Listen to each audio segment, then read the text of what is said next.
रामायण की रचना वाल्मीकि जी ने कब और कैसे की, वीडियो में पूरा देखिए। एक दिन दोपहर के समय महर्षि वाल्मीकि तमसा नदी के किनारे प्रकृति की सुंदरता का आनंद ले रहे थे। बसंत उतर रहा था, पेड़ों की छाया सुखद लगने लगी थी।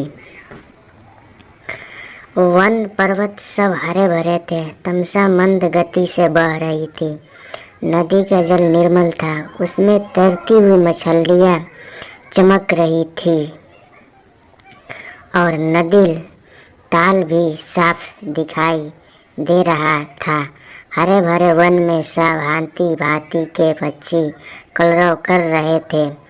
नदी के किनारे लंबी चोंच वाले चटकीले रंग के पंछी एक पात में ध्यान लगाए बैठे थे। उसमें से कभी कोई तेजी से उड़ता और तीर की तरह पानी में चोंच डुबोकर कुछ पकड़कर ले जाता। नदी तट की शोभा को देखकर महर्षि वाल्मीकि के मन में अपार हर्ष था। सहसा उनके कान में क्रौच पंछी की सुरीली ध्वनि पड़ी। आंख उठाई तो देखा क्रौच पंछी का एक जोड़ा नदी तट पर कलोल कर रहा है। क्रौच कभी चोंच से एक दूसरे के पीठ सहलाते, कभी थोड़ा सा उड़कर वे इधर उधर बैठ जाते और फिर पास आकर खेलने लगते। महर्षि वाल्मीकि को ये क्रौच बड़े प्यारे लग रहे थे। इतने में नर क्रौच को निषाद का तीर कहीं से आकर लगा और वह गिरकर छटपटाने लगा। पति की यह दशा देखकर क्रौच बड़े करुण स्वर में रोने लगी। क्रौच मिथुन की यह दशा देखकर ऋषि का हृदय करुणा से भर गया। वे शोक सागर में डूब गए। उनके हृदय की करुणा एक श्लोक में फूट पड़ी। हे निषाद, तू बहुत दिन तक प्रतिष्ठित न रह सकेगा, क्योंकि तूने क्रौच के जोड़े में से प्रेम मग्न नर पक्षी को मार डाला है। बड़ी देर तक वाल्मीकि शोक के कारण बेसुध रहे थे। जब वे स्थिर चित्त हुए तब अपने प्रिय शिष्य भरद्वाज से बोले, भरद्वाज, मेरे शोक पीड़ित हृदय से वीणा के लय में गाने योग्य 4 पदों और समान अक्षरों का यह वचन अनायास ही निकाला है। मेरा मन कह रहा है कि अवश्य ही यह प्रसिद्ध होगा। भरद्वाज ने यह श्लोक कंठाग्र कर लिया और गुरु को सुनाया। इसे सुनकर वाल्मीकि बड़े प्रसन्न हुए।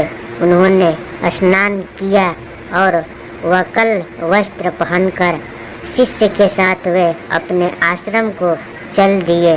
मार्ग में भी वाल्मीकि माँ निषाद गुनगुनाते चले जाते थे। उनका ध्यान श्लोक के अर्थ में था। अर्धबोध से उनका बड़ा दुख हुआ था। वे सोचने लगे कि मैंने व्यर्थ ही निषाद को इतना कठोर श्राप दे दिया। इसी चिंता में मग्न वे चले जा रहे थे कि उनको नारद जी की वाणी याद पड़ी। एक बार नारद जी से उन्होंने पूछा था, हे देवर्षि, मुझे किसी ऐसे पुरुष का नाम बताइए जो गुणवान, बलवान और धर्मात्मा हो, जो सत्य पर दृढ़ रहता हो, अपने वचन का पक्का हो, सबका हित करने वाला हो, विद्वान हो और जिससे बढ़कर सुंदर कोई दूसरा न हो। नारद जी ने कहा था कि ऐसे एक ही पुरुष को मैं जानता हूँ।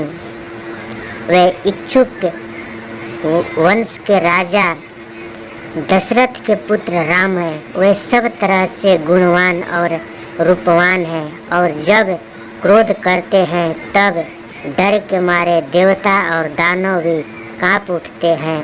वाल्मीकि को ये शब्द बातें सुनकर याद पड़ी और रामायण की जो गाथा नारद जी ने संक्षेप में सुनाई थी वह भी उनको याद आई। यह याद आया कि देवर्षि देवलोक को आकाश मार्ग से किस अद्भुत गति से चले गए थे। जब महाराजा रामचंद्र की कथा वे दोहराने लगे तो सहसा माँ निषाद श्लोक का एक दूसरा अर्थ उनके मन में आया है। माधव रामचंद्र, तू अनेक वर्ष तक राज करेगा क्योंकि तूने मंदोदरी रावण जोड़े में से काम पीड़ित रावण को मार डाला है।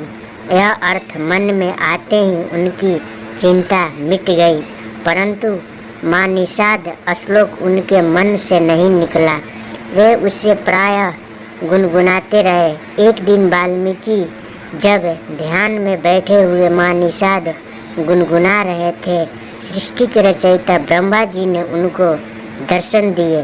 ब्रह्मा जी बोले, ऋषिवर, मेरी ही इच्छा से यह वाणी अनायास आपके मुंह से निकली है और श्लोक के रूप में इसलिए निकली है कि आप अनुष्ठुप छंदा में महाराज रामचंद्र के संपूर्ण चरित्र का वर्णन कीजिए। श्री राम की कथा संक्षेप में आप नारद जी ने सुन ही चुके हैं।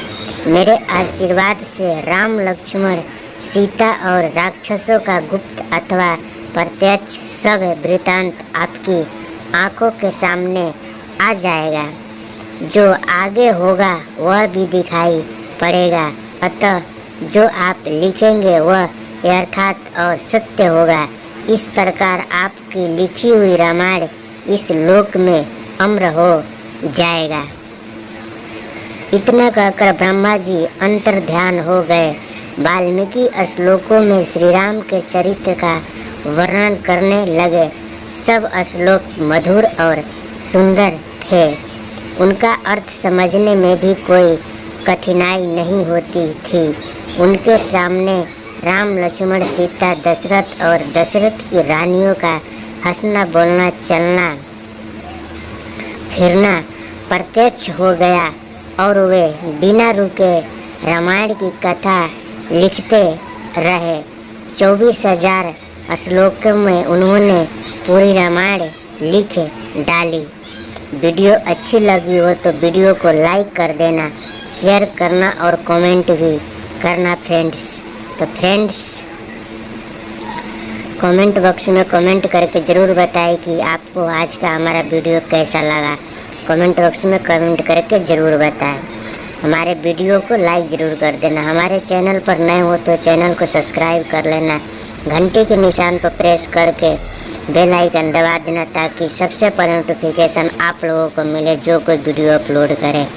हमारे इंस्टाग्राम आईडी उत्तम कुमार 8438 उत्तम RS